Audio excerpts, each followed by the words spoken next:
Last year, a woman named Nina Savaga shared a story on Facebook describing a time when she was discriminated against at work.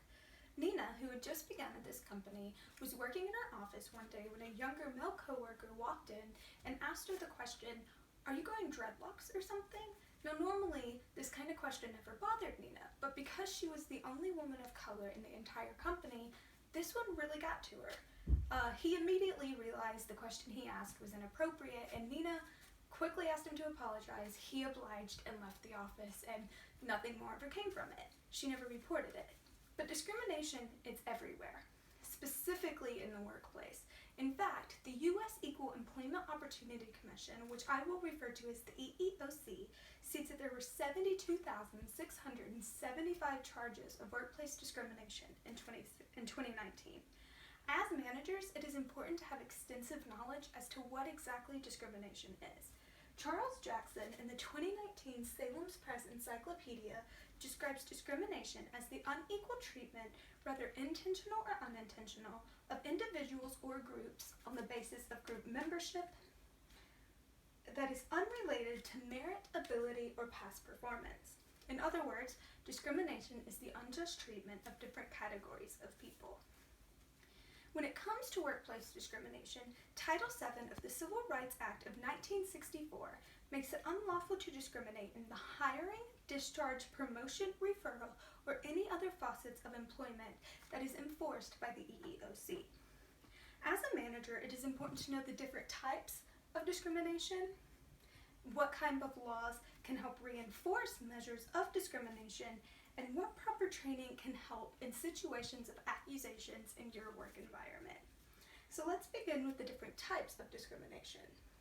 The Essential Guide to Handling Workplace Harassment and Discrimination says that there's a wide range of what can be classified in this category. Some of the bigger types can include sex-based discrimination, which includes sexual harassment or sexual stereotyping. There is gender identity discrimination, as well as race discrimination, among others that are located in this photo. But first, we'll start with sex-based discrimination.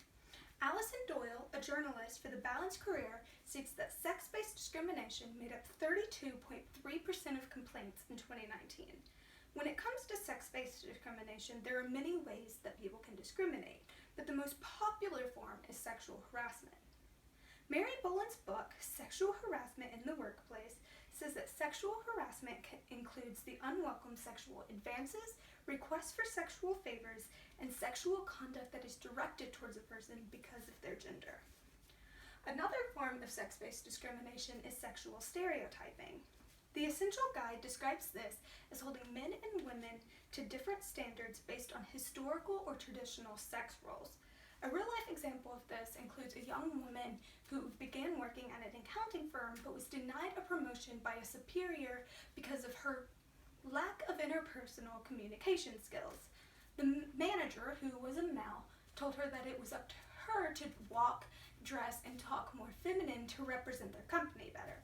Obviously, she found this insulting and took it to court. And the judge ultimately ruled that his ideology of telling her that it was her lack of interpersonal communication skills was another way of saying that they were conforming to the sexual stereotypes that the company held, and ended up paying her a big sum of money in order to fix the issues that arose. The Essential Guide also discusses what's known as gender identity discrimination. In recent years, many states and local governments have begun to include gender identity in their list of protected classes.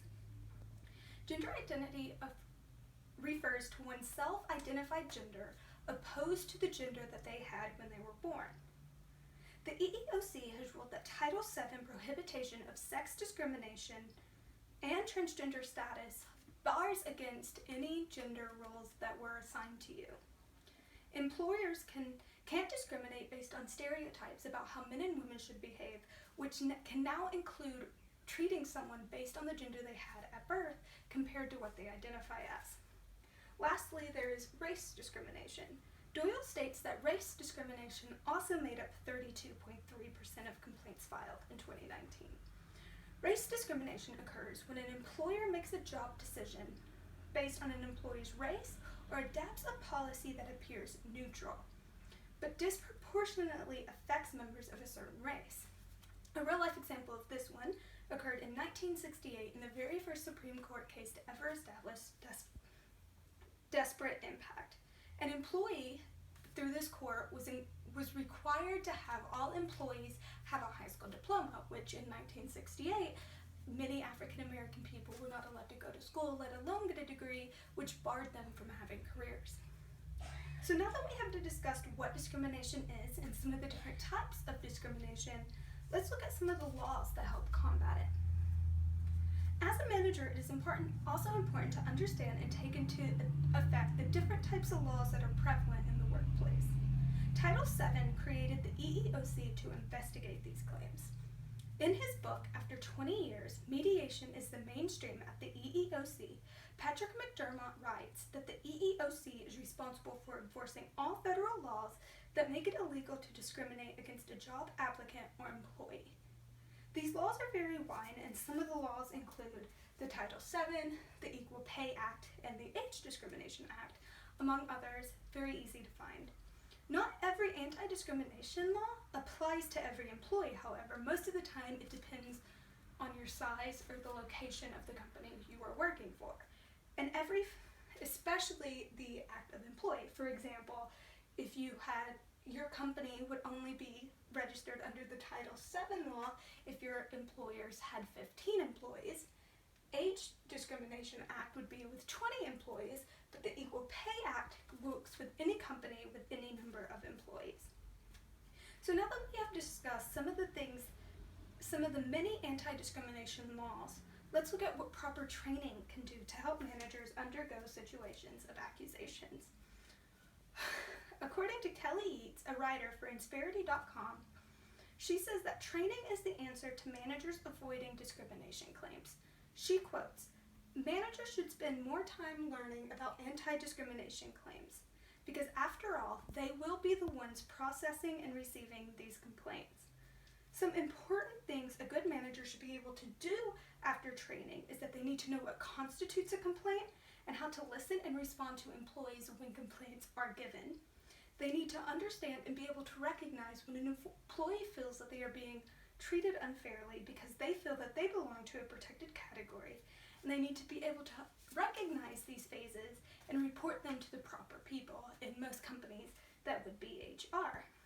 The Essential Guide also says that training offers a number of valuable benefits.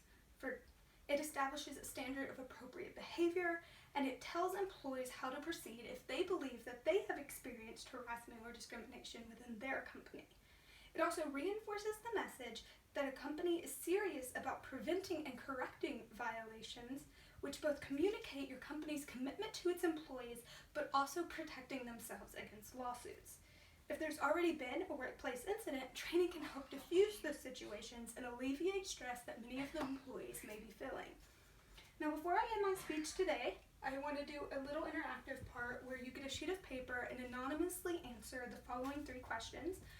Keep them to yourself. Don't tell me who you are. I just want to read them and know the answers to this question. This will take about a minute and a half. Now, as managers, it is important to make your workplace feel safe and comfortable. You should be able to notice the different forms of discrimination that are present, as well as what laws your company is breaking if one of these forms of discrimination is acted upon. It is up to you as a leader in this company to have the proper training and education to handle any situation that may arise when you're a manager. I would now like to share this quote by English personality and mathematician Johnny Ball. "Discrimination is one of the greatest tragedies of modern life. The desire to work and be useful is what makes life worth living, and to be told you're doing it wrong is a crime." Thank you.